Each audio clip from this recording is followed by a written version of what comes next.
Mood on globaalne nähtus, aga igal maal on erinev kliima ja ajalooline pärand ja võib-olla ka elustiil ja inimeste vajadused. Et mulle meeldiks, kui see kõik kajastuks ka moepildis ja rikastaks seda.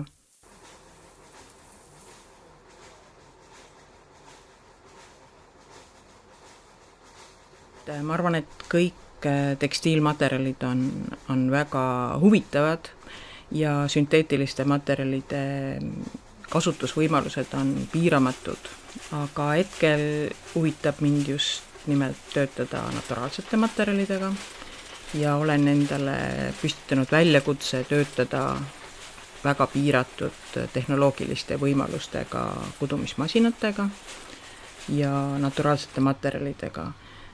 Ja mulle pakub just nimelt huvi see väljakutse, et kas ja kuidas ma sellega nagu hakkama saan. See on ühest küljest tehnoloogilisest küljest, teisest küljest ma ei tahaks suhestada inimkeha ja sünteetilisi materjale.